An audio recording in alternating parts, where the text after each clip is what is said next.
अब हम चलते हैं 14वें अध्याय पर।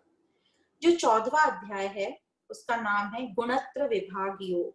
इसमें 27 श्लोक हैं और ये शुरू होता है श्री भगवान उवाच से। तो श्री भगवान कहते हैं अर्जुन को, मैं फिर से तुम्हें यह राज विद्या विज्ञान सहित ज्ञान कहूंगा जिसे जानकर महात्माओं को सिद्धि प्राप्त हुई है। तो ये कौन सी चीज है जिससे महात्माओं को सिद्धि प्राप्त हुई है? अब हम सब के शरीर तो अलग अलग हैं, तो वो क्या है जो हमारे शरीर को अलग अलग बनाता है? ऐसा कौन सा जेनेटिक कोड है जो हम सबको एक दूसरे से बिल्कुल अलग अलग रखता है? हमारी भावनाएं, हमारे विचार, हमारी बुद्धि, हम सब की एकदम अलग है। तो यह है इन 3 गुणों के कारण, रजोगुण, सतोगुण और तमोगुण। तो यह जो 3 गुण है, जो सतोगुण है वो विवेक शक्ति रखता है कि मैं कौन हूँ, और जो रजोगुण है वो हमें कुछ हमेशा बनने की, कुछ करने की जिज्ञासा रखता है, विक्षेप में रहता है। और जो तमोगुण वाला है वह अज्ञानता के कारण अंधकार में बैठा रहता है, तो वो ज्ञान को लेना भी नहीं चाहता। तो इस प्रकार ये 3 गुण हैं।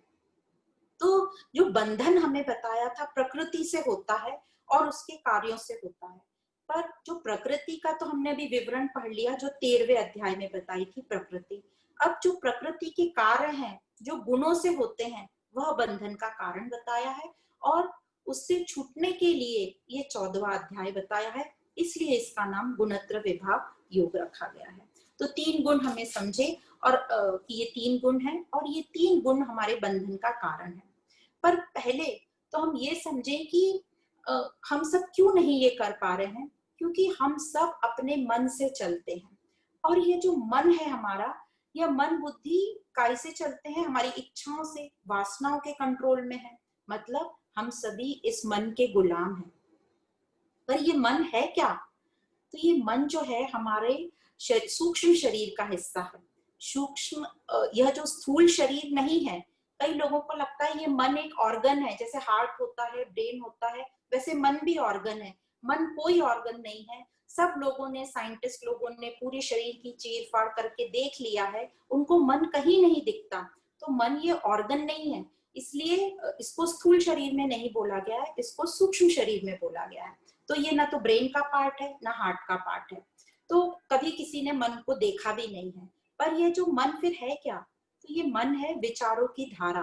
बोलते हैं कंटिन्यूस फ्लो ऑफ थॉट्स है ये मन। और एक दिन में कम से कम हम सबको 60,000 विचार आते हैं।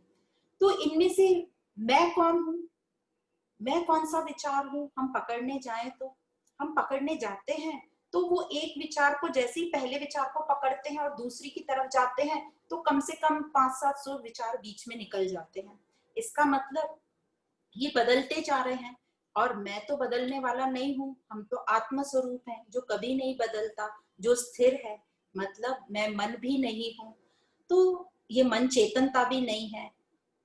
और मैं चेतन तत्व हूँ, मैं दिव्य हूँ। पर हम चलते मन के हिसाब से हैं, मन के विचार से हम सुखी दुखी होते हैं।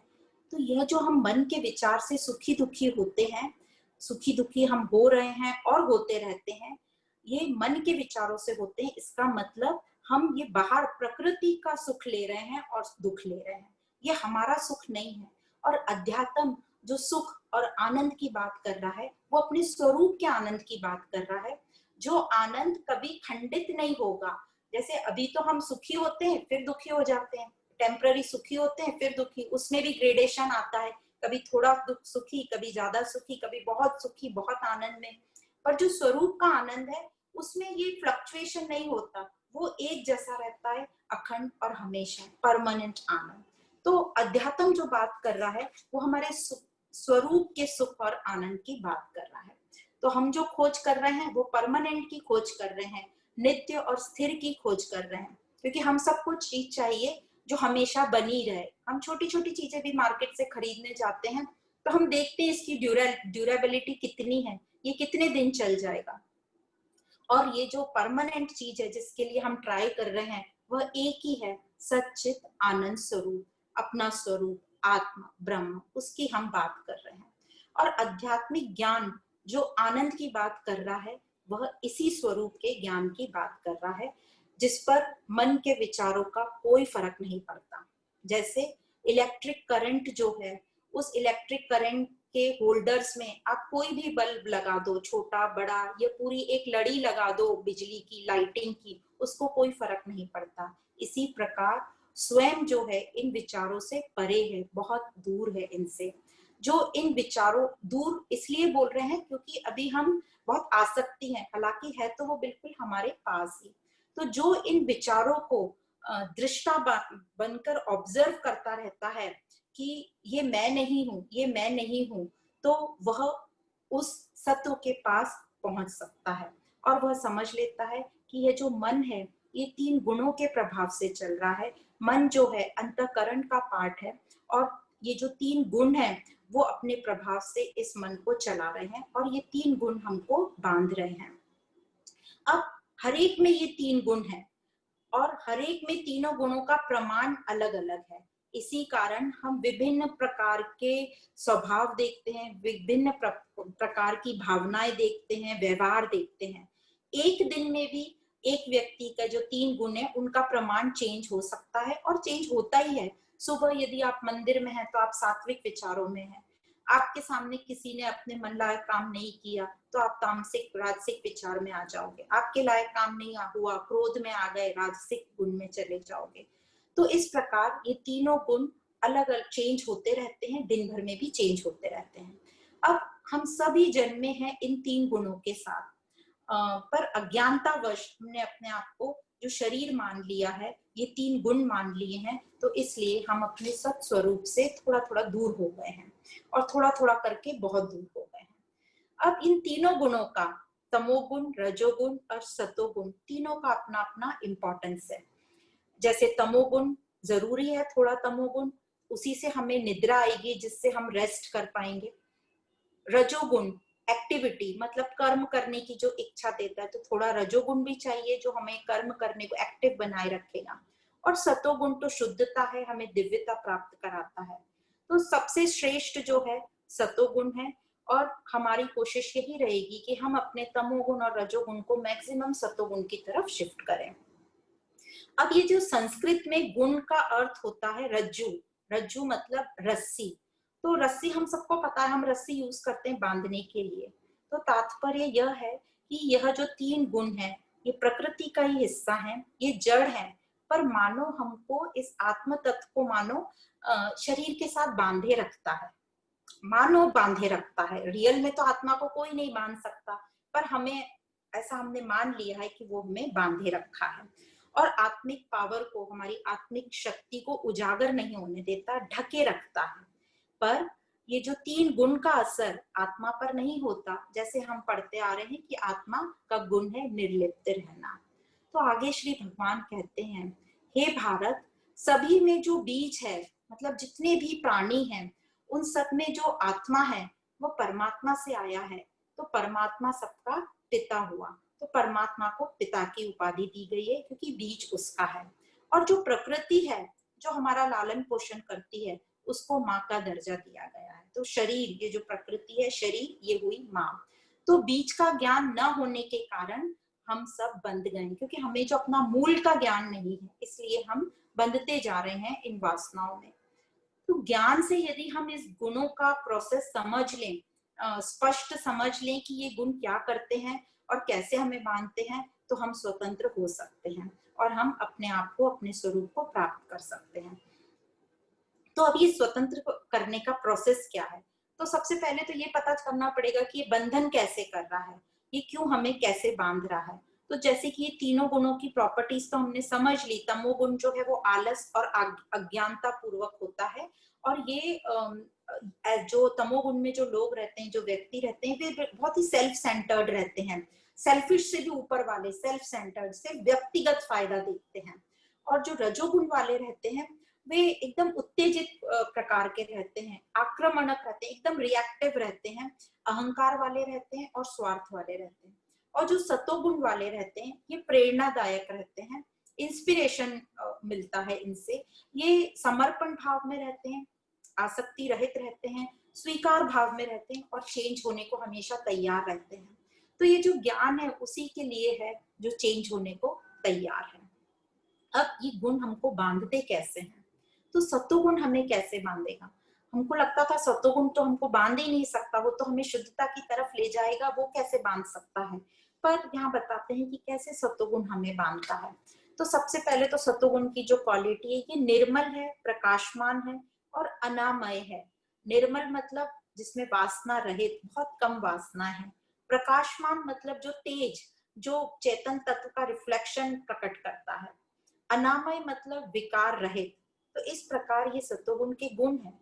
तो जो सत्वगुणी वाले लोग होते हैं वे शरीर मन बुद्धि से शुद्ध होते हैं, उनके विचार उच्चतम क्वालिटी के और विचारों में स्पष्टता होती है। सत्वगुण में ज्ञान और आनंद का सुख अनुभव होता है। तो यहाँ ये ध्यान रखने की बात है, सो सत्वगुण में जो हमें ज्ञान और आनंद का सुख अनुभव होता है, और यही ज्ञान और आनंद के सुख से हम बंध जाते हैं, अटैच हो जाते हैं।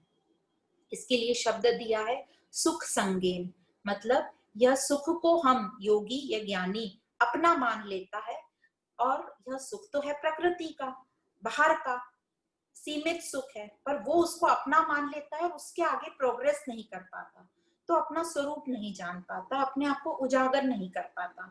पर जो ज्ञानी अभ्यास में लगे रहते हैं उन्हें पता है कि ये तो सीमित सुख है, ये तो प्रकृति का सुख है, मैं तो अपने आनंद स्वरूप तक पहुंचना चाहता हूँ, तो वो लगा रहता है उसमें। तो हमारा लक्ष्य भी इसी प्रकार यही है कि हमें बंधना नहीं है इस सुख से, हमें तो स्वतंत्र होना है, क्योंकि हमारी क्वालिटी है स्वतंत्र होना। तो इस सुख को हम इंजॉय करेंगे। ये सुख बहुत अच्छा है, बहुत अच्छी क्वालिटी है ये, यहाँ तक हमें आना है और इस सुख को इंजॉय करते हुए अपने अभ्यास में लगे रहना है। और जब अभ्यास में लगे रहेंगे और आगे चलते जाएंगे तो ब्रह्म में लीन होंगे, ऐसा इस श्लोक में कहा गया है। आगे रजोगुण कैसे बांधता है हमको? तो रजोगुण जो है राग स्वरूप, जैसे नाम ही है इसका, तो राग स्वरूप समझो, मतलब जो अटैचमेंट, राग मतलब अटैचमेंट, मोह। तो ये जो रजोगुण है अलग अलग तरीके से व्यक्त होता है, हमारे सामने आता है। जैसे इनको हम अलग अलग तरीके से देखेंगे, जो बहुत ही हट करते हैं, जिद करते हैं, अपनी कामनाओं को पूरा करने के लिए कुछ भी करते हैं, बहुत कुछ उनमें करने की इच्छा होती है, बहुत चंचल होते हैं, कुछ बनना चाहते हैं, कभी भी स्थिर नहीं रहते। तो ये सब है रजोगुण के लक्षण। वो ये लोग जो इनके पास नहीं है, मतलब अप्राप्त को इनको पाने की बहुत लालसा होती है, कर्मासक्ति होती है, हर चीज मैंने किया, यह मैं कर लूं, तो कर्मासक्ति। और जो इनके पास प्राप्त है उससे ये बहुत आसक्त रहते हैं, पॉजिटिव रहते हैं। तो ऐसे जो हम सबका भी इसी टाइप का नेचर है, मैं हूं, मेरा है, तो ये कर्मासक्ति, पॉजिटिवनेस, तो यह बंधन का कारण है, आसक्ति और कर्तापन कि मैंने किया। तो रजोगुण का जो बंधन का कारण है वो आसक्ति, अटैचमेंट। आगे तमोगुण का बंधन का कारण बताते हैं। तो जो तमोगुण है उसके बंधन का कारण है प्रमाद, निद्रा और आलस। प्रमाद मतलब जो नई काम हमने करने चाहिए थे, जैसे चोरी करना, सिगरेट बीड़ी पीना, इस टाइप के जो भी लक्षण हैं वो प्रमाद कहलाते हैं। निद्रा मतलब एक्सेसिव स्लीप, जितना जरूरत है उससे कहीं अधिक सोना। तो जैसे हमने देखा होगा कि कई बार जाग तो खुल जाती है पर हम लोग पड़े रहते हैं बिस्तर में कि नहीं नहीं और थोड़ा और थोड़ा, तो ये हुआ निद्रा, यह एक प्रमादी गुण। फिर है आलस। आलस हमको आगे बढ़ना ही नहीं देता, आलस में हम हर चीज को डिले करते हैं, कल कर लेंगे, कल कर लेंगे। तो ये जो बहुत इसको बोलते हैं प्रोक्रेस्टिनेशन, और इसके लिए कई लोग सक्सेसफुल नहीं हो पाते क्योंकि वो सेल्फ डिसिप्लिन नहीं है, अपने काम टाइम पर नहीं करते, हर काम को वो टालते रहते हैं और हर काम में असावधानी बरतते हैं। तो इन लोगों का कोई न तो लक्ष्य होता है, न इनकी बुद्धि में कोई ऐसी प्रतिभा होती है, न ही इनमें कर्मों में कुशलता होती है, न ही इनके भाव कुछ कोमल होते हैं, और ये सुधरना ही नहीं चाहते। ये अपने आप को ही बहुत ज्ञानी मानते हैं और ये सुधरना ही नहीं चाहते। इनमें अहंकार होता है। अब अहंकार रजोगुण में भी होता है, पर रजोगुण में अहंकार होता है उसके पास कुछ उपलब्धि है तो उसका अहंकार। तमोगुण में जो अहंकार होता है बिना कुछ उपलब्धि के वो अपने आप को ग्रेट समझते हैं। तो तमोगुण के बंधन का कारण है आलस, प्रमाद और निद्रा। तो इस प्रकार ये तीनों गुणों के वे लक्षण बताए हैं जो हम सब हमारे जीवन में देखते हैं, हमारे जीवन में देखे जाते हैं, जो हमारी शांति को भंग करते हैं और अपने स्वरूप आत्मा से हमें दूर कर देते हैं। जिस प्रकार हमें अपनी आत्मा से दूर कर देते हैं, तो हम ही अपने स्वरूप से दूर हो जाते हैं और फिर वही आनंद हम बाहर ढूंढने लगते हैं, शांति बाहर ढूंढने लगते हैं। जैसे हिरण के पास ही कस्तूरी होती है पर वो ढूंढता पूरे जंगल में, तो वैसी ही हमारी हालत हो जाती है। तो एक गाने की लाइन आती है, हमको हम ही से चुरा लिया। तो ये लाइन यहाँ एकदम फिट होती है कि ये तमोगुण और रजोगुण हमको ही हमसे चुरा लेते हैं और हमसे दूर कर लेते हैं। तो ये सब जो बंधन है ये प्रतीति है, काल्पनिक है, ये वास्तविक कोई रस्सी लेके हमें बांधा नहीं है, पर हमारी कल्पना में, हमारी प्रतीति, हमें ऐसा लग रहा है, हमें ऐसा आभास हो रहा है कि हमें बांध दिया। अब ये बंधन हमने मान लिए हैं, अब ये हमने मान लिए हैं तो हम ही को इसको बंधन को छुड़ाना पड़ेगा, क्योंकि हमारा जो स्वरूप है, हमारा जो स्वभाव है वह तो निर्लिप्तता का है, निर्विकारी है, निरंजन है और स्वतंत्र है। तो इस प्रकार तीनों गुणों के यहाँ पर बंधन समझाए गए हैं। तो अब आगे बताते हैं कि कैसे हम पहचानेंगे कि ये तीन गुण हमारे में हैं, कैसे हम अपने आप को पहचान पाएंगे, या कि हमें इसे ठीक करना है, ये हमारा तमोगुण है, ये हमारा रजोगुण है, या ये सत्वगुण है, इसको स्ट्रॉन्ग करना है। तो ये हमारे इंद्रियों में, हमारे मन बुद्धि में, शरीर में दिखाई पड़ेगा, हमारे व्यवहार में दिखाई पड़ेगा। एग्जाम्पल एक एक लाइन में बताया है। जब रजो और तमो कम होता है या कम रहता है तो सत्व की वृद्धि हो जाती है, और जब इस शरीर में हम किसी में प्रेम, एकत्व भाव दिखे, स्थिरता दिखे, स्पष्टता दिखे, तो सत्व गुण के लक्षण समझना चाहिए। वह स्वयं ही अपनी खोज करने में लगा रहेगा। तो ये हम अपने लिए, ये जो भी ज्ञान बता रहे हैं अपने लिए, तो हम अपने में देखेंगे कि हमारे में ये भाव कब कब आते हैं, उस स्थिति को हम लंबे टाइम तक रखने की कोशिश करेंगे। दूसरा, जब कभी तमो और सतो को दबाकर, कभी भी जब तमो और सतो गुण को दबाकर रजो डोमिनेट हो जाता है, रजो की वृद्धि हो जाती है, तो क्या प्रकट होता है? लोभ, क्रियाशीलता, उतावलापन, जैसे अभी हमने वो दृष्टांत में सुना, स्वार्थ भाव, अशांत रहेगा उसका मन। अशांत क्यों रहेगा? क्योंकि उसको लोभ, लालच बहुत रहेगा, इसलिए अशांत रहेगा कि मेरी लालसा पूरी होगी कि नहीं। उसको संसारिक नॉलेज बहुत रहेगा पर वो आध्यात्मिक ज्ञान उसको इतना नहीं रहेगा, सुपरफिशियल रहेगा। तो इस प्रकार ये रजोगुण जब डोमिनेट करता है तो ऐसे हमें लक्षण हमारे में दिखाई देंगे।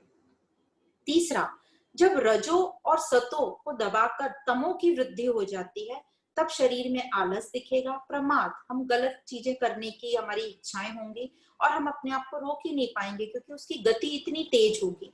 तो इसके लिए थोड़ा साहस चाहिए और प्रैक्टिस चाहिए इसको रोकने के लिए। और अज्ञान, तो ये तीनों हमारे शरीर में दिखेंगे।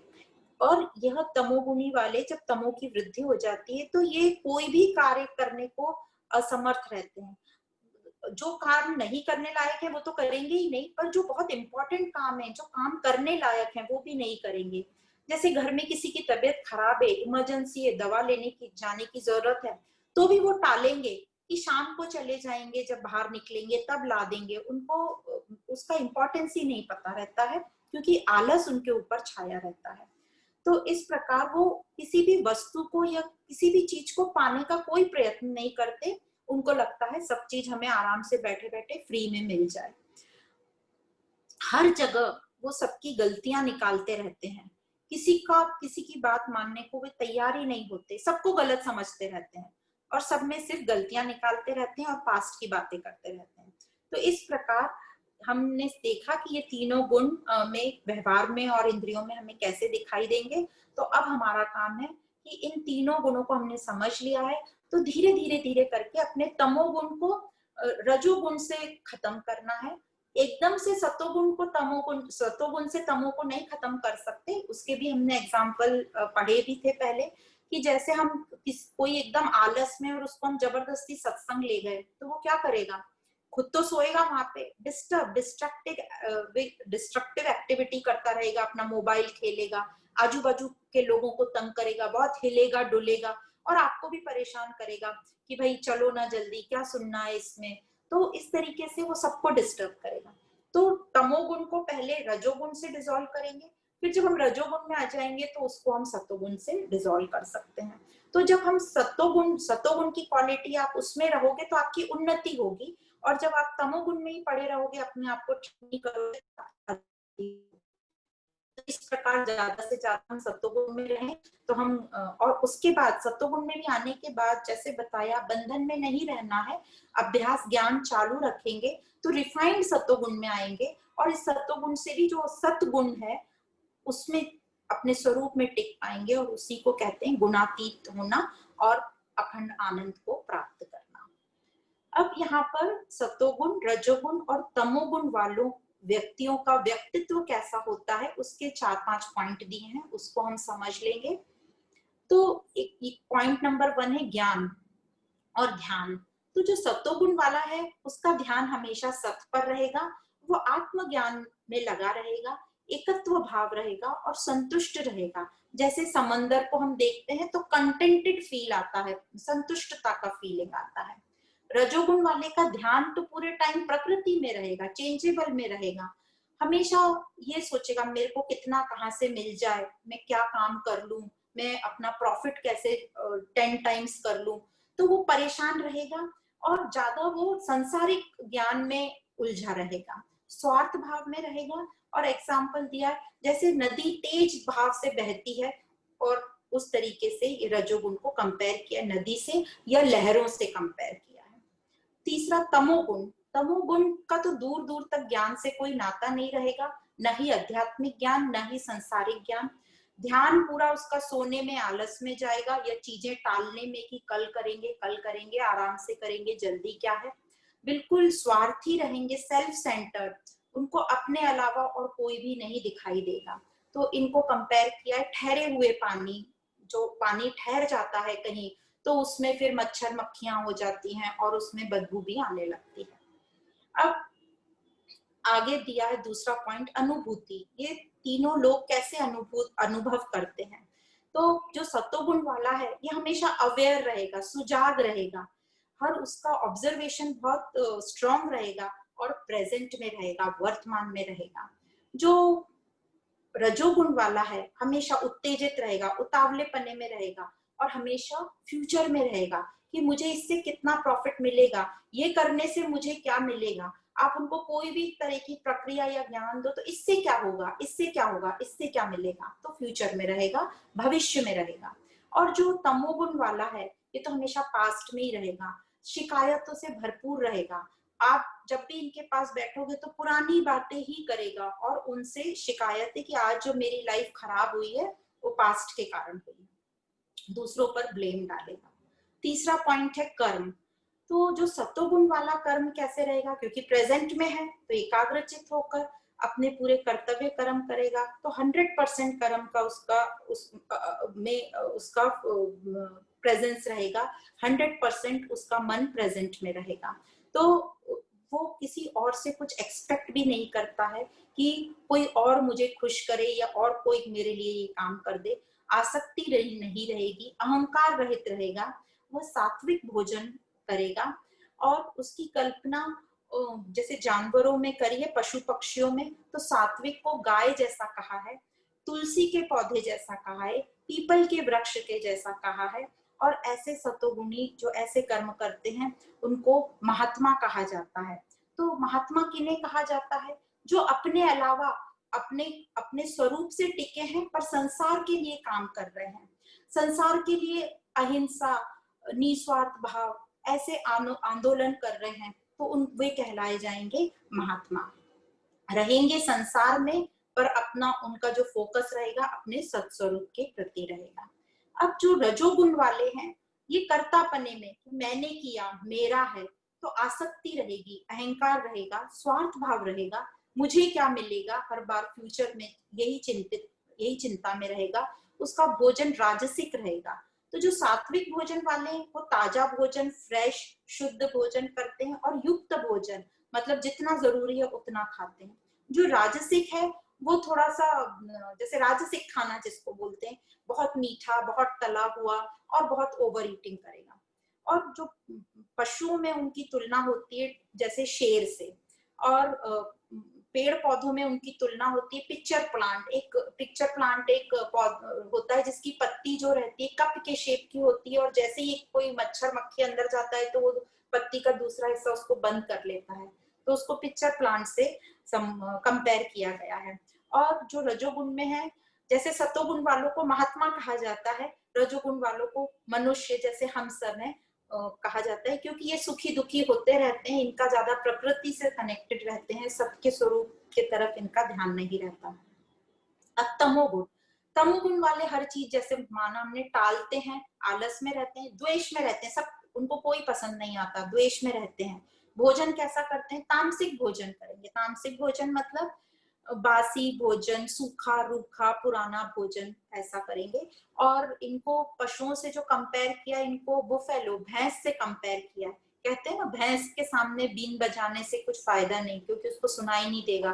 तो इनका आलस इतना भरपूर रहता है कि इनको किसी की बात सुनाई नहीं देती। और पेड़ पौधों से कंपेयर करें तो इनको बैक्टीरिया फंगस से कंपेयर किया है, जो दूसरों पर बैठकर भोजन करते हैं।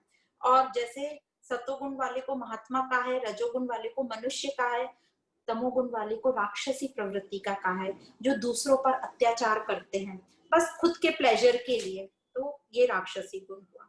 अब चौथा पॉइंट आता है बुद्धि। तो जो सतोगुण वाले होते हैं उनकी बुद्धि एकदम स्पष्ट रहती है, प्रज्ञावान रहती है, उनको पता है क्या सही है क्या गलत है, और उसको ये भी पता है क्या बंधन का कारण है और मोक्ष क्या है।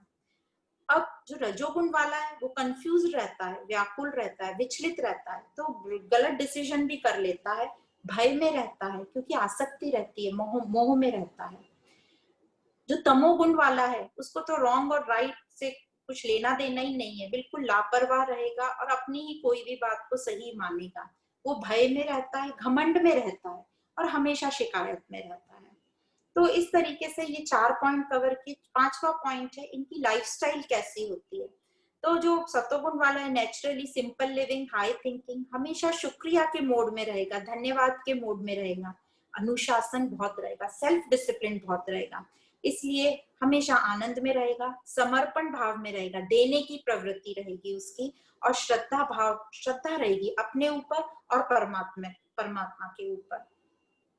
जो रजोगुण वाला है उसकी सिर्फ हाई लिविंग रहेगी, उसके विचार इतने हाई नहीं रहेंगे, तो बोलते हैं हाई लिविंग पुअर थिंकिंग।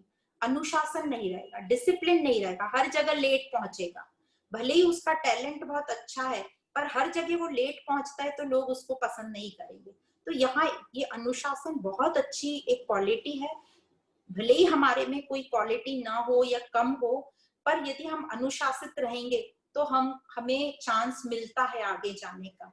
जैसे बहुत अच्छा एग्जाम्पल है, कई बार आपने सुना होगा या कहीं पढ़ा होगा कि जब शूटिंग होती है मूवीज की, तो कोई कोई एक्टर बिल्कुल बहुत समय लगाते हैं, टाइम के पाबंद नहीं होते हैं, बहुत लेट पहुंचते हैं, भले ही वो बहुत सुपर टैलेंटेड हों, तो डायरेक्टर भी उनको लेना पसंद नहीं करता, क्योंकि इतने लोगों का टाइम वेस्ट होता है, इतना पैसा वेस्ट होता है उस टाइम का। तो भले ही थोड़े कम टैलेंटेड हो पर अनुशासित जो होंगे वो आगे बढ़ेंगे।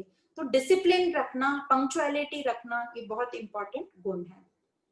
तो ये रजोगुण वाले डिसिप्लिन नहीं रहते, तो कभी खुशी रहेंगे कभी गम में रहेंगे, लेने पर उनका ज्यादा है कि मुझे कहाँ से कितना मिल जाए। दान भी देते हैं पर अपने स्वार्थ भाव के लिए देते हैं और अपने नाम के लिए देते हैं। उनको श्रद्धा होती है पर सत्य स्वरूप पर इतनी श्रद्धा नहीं होती, परमात्मा पर इतनी श्रद्धा नहीं होती, अपने जो काम है इच्छा पूर्ति के उन पे उनकी श्रद्धा ज्यादा होती है। अब जो तमोगुण वाले हैं उनको तो ये लाइफस्टाइल वगैरह उनको कोई पड़ी नहीं है, चल रही है जिंदगी, कट रही है, तो वो गंदगी में भी रहेंगे, टाइम पे स्नान नहीं करेंगे, टाइम पर उठेंगे नहीं, शिकायतों से भरपूर रहेंगे, आप कोई भी चीज पूछो तो उसका वो डिफेंडिंग आंसर देंगे, और देने का तो उनमें कोई भाव ही नहीं है, वो किसी को कुछ नहीं देते, और श्रद्धा तो है ही नहीं उनमें, वो तो अंधविश्वास में रहते हैं। तो ये जो 3 गुण बताए गए, इन तीनों को हमें बीच बीच में चेकिंग करते रहना है, अपने आप को एक्सपीरियंस करना है, मैं किस गुण में हूँ और मुझे कैसे सुधारना है। ये सिर्फ हम अपने आप ही कर सकते हैं। तो ये तीनों गुणों का हम बैलेंस करके रखेंगे तो फिर हम संसार में कहीं भी जाए हम मौज में रहेंगे, हमें कोई प्रॉब्लम नहीं होगा। तो जिस प्रकार हम साइकिल चलाना सीखते हैं या कोई भी व्हीकल चलाना सीखते हैं, स्कूटर या कार, तो शुरू में हमें तकलीफ होती है क्योंकि हमें पता नहीं रहता नियम कानून, और वो जो वाहन हम चला रहे हैं उसका भी हमें प्रैक्टिस नहीं होती। पर एक बार जब हमें समझ आ जाता है कब ब्रेक लगाना है और कैसे बैलेंस करना है और उस पर विश्वास आ जाता है, फिर वो साइकिल हम गाना गाते हुए कैसे भी रोड आते हैं उसको हम पार कर जाते हैं और अच्छे से चलाते हैं और गिरते भी नहीं हैं। तो इसी प्रकार इन तीनों गुणों का हम प्रैक्टिस करते रहेंगे तो और हमें पता रहेगा कहाँ हमें ब्रेक लगाना है और कहाँ हमें ब्रेक छोड़ना है। तो हम भी उस प्रैक्टिस करते करते बिल्कुल एक अच्छे ड्राइवर की तरह हो जाएंगे। फिर संसार में हम कहीं भी भ्रमण करें, कोई भी रिश्ते बनाए, कैसे भी रिश्तों में जाएं, हम आसक्ति नहीं होगी हमें और हम गिरेंगे नहीं। तो इस प्रकार इस ज्ञान से हमें प्रैक्टिस करते रहना है। तो जो सतोगुण वाला का फल होता है वो शुद्ध शांति और ज्ञान। तो बोलते हैं वो सतोगुण को पारदर्शक पानी से कंपेयर किया गया है। यह एक जो पाइप बोलो आप, हमारे घरों में जो पाइप होते हैं वॉश बेसिन के नीचे वो एकदम खाली रहते हैं, उसमें कुछ कचरा नहीं होता, तो बिल्कुल पानी एकदम पूरा बह जाता है उसमें से। तो वो हुआ सतोगुण की प्रॉपर्टी जिसमें कहीं कोई कचरा अटका नहीं है। रजोगुण का फल है वो लालच में रहता है, तो उसको दर्द रहता है, सुखी दुखी होता रहता है। तो उसको बोला गया है कि कभी कभी पाइप में कुछ पानी कुछ अटक जाता है तो हम थोड़ा ड्रेनेक्स डाल के या कोई ब्रश डाल के साफ कर लेते हैं, तो थोड़ी मेहनत लगती है इसको साफ करने को। जो तमोगुण है वो तो अज्ञान और आलस, तो जिसके लिए जब हमारा कोई पाइप ऐसा चोक हो जाता है कि हमारे से नहीं होता, प्लम्बर को बस बुलाने की जरूरत पड़ती है, तो उसको बोला गया है तमोगुण। तो उसको बहुत टाइम लगता है ठीक होने में। तो इस प्रकार इन तीनों गुणों की ट्यूनिंग हमको करनी है। जैसे हम रेडियो स्टेशन पर अपने चैनल पर फिक्स करने के लिए उसको घुमाते रहते हैं जब तक वो फ्रीक्वेंसी मैच नहीं होती, तो उसी प्रकार इन तीनों गुणों को हमें ट्यूनिंग करनी है और अपने सत्वगुण से मैच करना है।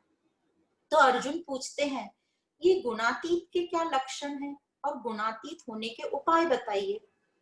तो श्री भगवान बोलते हैं जो ये तीनों गुणों से ऊपर हो जाते हैं, तुर्या स्थिति में आ जाते हैं, तीनों गुण रजोगुण सत्वगुण तमोगुण, तीनों अवस्था जागृत सुषुप्ति और स्वप्न, और ये पूरे त्रिपुटी से ज्ञाता ज्ञान और ज्ञेय, इन तीनों से जो ऊपर उठ जाते हैं वे होते हैं गुणातीत। वे मन बुद्धि से शांत होते हैं, अकर्ता होते हैं, बैलेंस और समता में रहते हैं, अद्वैत में रहते हैं, और उनका लक्ष्य ध्यान स्वरूप पे होता है। उनका जो लक्ष्य ध्यान है स्वरूप पे होता है। वे जीवन मुक्ति के लिए अभ्यास करते रहते हैं। और गुणातीत में जो अद्वैत का जो एक एग्जाम्पल गणेश जी का बताया, उनको एक ही एक दंत बोलते हैं, तो अद्वैत बोला है। एक द्वैत मतलब दो, अद्वैत मतलब एक, तो गणेश जी का जो एक दंत है तो वो अद्वैत बोलते हैं। और गणेश जी को गुणातीत भी कहा जाता है, तो जो तीनों गुणों से परे हैं। तो सृष्टि तो चल रही है तीनों गुणों में और हम सभी तीन गुण में घूम रहे हैं। तो हमें कैसे हम समझेंगे, कैसे अपनी प्रगति और अभ्यास करेंगे। तो अब यहाँ सब हमें बता दिया है सारे तरीके, और सबसे इंपॉर्टेंट है पहले साक्षी भाव में आना, दृष्टा भाव में आना, स्वीकार भाव में आना। तो यदि हम इसकी प्रैक्टिस नहीं करेंगे, दृष्टा भाव में आने की प्रैक्टिस नहीं करेंगे, तो फिर हम लिप्त होते जाएंगे, सबसे आसक्त होते जाएंगे, दुखी रहेंगे, कंफ्यूज रहेंगे। तो सबसे पहले बोला साक्षी भाव में आना है, तो उससे हमारा स्वीकार भाव आएगा। और दूसरा, हमें कोई एक स्थिर बिंदु का साथ लेना पड़ेगा, और स्थिर बिंदु तो हमारे पास एक ही है, सत्स्वरूप हम आत्मा। तो आत्मा का हम एंकर लेंगे। तो जब भी कोई मूविंग चीज होती है, सब चीज घूम रही है, तो हमें कोई स्टेबल चीज का हम सहारा लेते हैं जो स्थिर है। तो यहाँ जो स्थिर है वो आत्मा है। तो जब हम अपने स्वरूप में टिके रहेंगे और समझेंगे कि ये सब तो घूम रहा है और हम टिके, इन सब को साक्षी भाव से देखेंगे, तो हम विचलित नहीं होंगे, स्वीकार भाव में आएंगे, प्रकृति को स्वीकार करेंगे। तो फोकस अपना हम आत्मा पे रखेंगे। अब सिर्फ हमें कैसे करना है ये, और हम कब कर सकते हैं। तो हम अभी कर सकते हैं, हम जब चाहे कर सकते हैं। सिर्फ अपने विचारों को बदलना है, अपने आप से हमें प्रेम भाव में रहना है, अपने आप से प्रेम रखना है।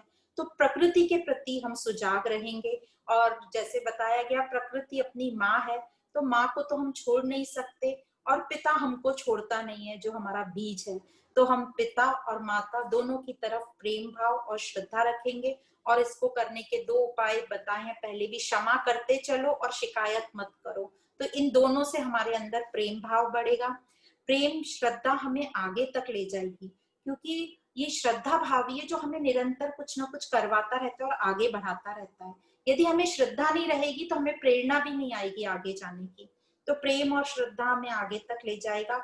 लक्ष्य रखो सतोगुण में रहने की, मैक्सिमम अपने आप को लाने की कोशिश करो। जब जब रजोगुण और तमोगुण में हम जाते हैं तो अपने को गुणातीत होने पर का लक्ष्य रखेंगे हम, तो उसके लिए पहले सतोगुण जरूरी है। और यही गुणातीत जो है यही परमात्मा है, वही मैं हूँ, वही अनंत आनंद है, और मैं भी ब्रह्म हूँ और ब्रह्म ही मूल है। तो इस प्रकार इस अध्याय में गुणातीत होने के लिए बोला। सबसे पहले हम सत्वगुण में आएंगे, सत्वगुण से हम रिफाइंड सत्वगुण गुणातीत होंगे, वही हमारा मूल है, वही ब्रह्म है। तो इस अध्याय में हमने 27 श्लोक पढ़े, 27 श्लोक। एक छोटे से दृष्टांत के साथ इसको हम समाप्त करेंगे। जैसे जो तमोगुणी होगा, जैसे एक ग्लास में पानी रखा है, तो तमोगुणी क्या देखेगा कि ये तो ग्लास आधी खाली है और शिकायतें करेगा। रजोगुण क्या देखेगा कि ग्लास आधी भरी हुई है, अब मैं इस ग्लास को और कैसे भर दूं। और जो सत्वगुण वाला रहेगा वो कहेगा अरे ग्लास तो है मेरे पास, मतलब कंटेनर तो है। तो इस प्रकार तीनों के अलग अलग भाव रहेंगे। उसी प्रकार जैसे एक गार्डन में तीन व्यक्ति चल रहे हैं, और एक उन्होंने देखा कि एक पतली सी बेल पर बड़े बड़े तरबूज लगे हुए हैं। तो तमोगुणी वाला सोचेगा कि अरे भगवान को, परमात्मा को इतनी भी समझ नहीं है, प्रकृति को इतनी भी समझ नहीं है, इतनी पतली बेलों पर इतने बड़े बड़े तरबूज डाल दिए। रजोगुण वाला सोचेगा कि अरे ये तरबूज को तो मैं बेच के प्रॉफिट कमा सकता हूँ, या मैं घर ले जाकर इसकी सब्जी बना सकता हूँ। और सतोगुण वाला क्या करेगा, सतोगुण वाला आश्चर्य प्रकट करेगा कि देखो परमात्मा की सृष्टि कितनी सुंदर व्यवस्था है। तो इस प्रकार तीनों का थिंकिंग अलग अलग रहेगा। एक जो हम बोल रहे हैं कि ये काल्पनिक है, जो भी बंधन है, इसके लिए जो एक और दृष्टांत आता है वो कि एक जादूगर है, मैजिशियन है, बहुत ही प्रख्यात है, और उसका ऐसा दावा है कि मैं कोई भी ताला खोल सकता हूँ। तो एक बार उस गांव के अधिकारी लोगों ने सोचा कि इसका हम इम्तिहान लेते हैं कि सही में क्या ये कोई भी ताला खोल सकता है।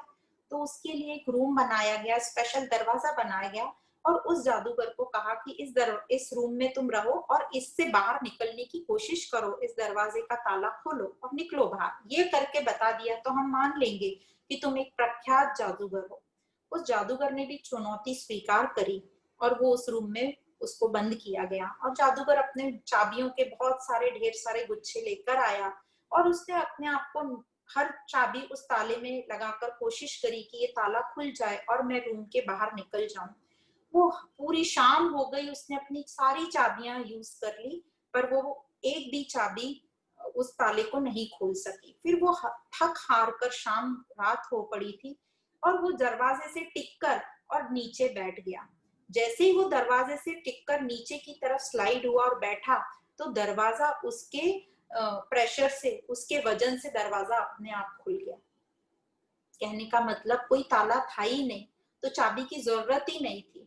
वो तो हमारा काल्पनिक ये हमने बंधन मान के रखा है। तो ये दृष्टांत से भी हमें समझ में आता है, हम हर तरीके से कोशिश करते रहते हैं आत्मा को, ये स्वरूप को, ये परमात्मा को जानने की, पर वो तो स्वयं में ही है। सिर्फ हमें अपने विकार जो हैं, गलत धारणाएं हैं, उनको दूर करना है। तो ये 14वां अध्याय यहाँ समाप्त होता है। ये 14वें अध्याय में 27 श्लोक थे। फर्स्ट से फोर्थ श्लोक तक हमें बताया गया कि कैसे ये प्रकृति तीनों गुणों से जो बंधी है, और ऋषियों ने कैसे ये तीनों गुणों को समझकर अपने आप को उससे मुक्त किया। तो उत्पत्ति और प्रलय और मोक्ष, ये तीनों पहले 4 श्लोक में है। 5th से 13th श्लोक तक सतो, रजो और तमो के स्वभाव बताए और उनसे कैसे बंधन होता है वह बताया। 14 से 18th तक सत, रज और तम का प्रभाव क्या होता है हमारे जीवन में, वह बताया गया। 19 से 27 श्लोक तक गुणातीत के लक्षण पूछे अर्जुन ने और बताया, पूछा कि ये गुणातीत कैसे होते हैं।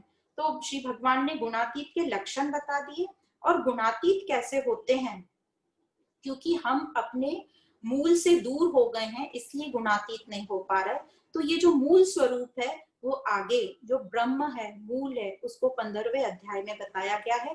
तो इसी का कंटिन्यूएशन आगे 15वां अध्याय, जहां भगवान ये 14वें अध्याय के एंड में जो अर्जुन ने पूछा था गुणातीत के लक्षण और गुणातीत होने का उपाय, तो ये जो 15 अध्याय है इसमें उस गुणातीत होने का उपाय बताया है।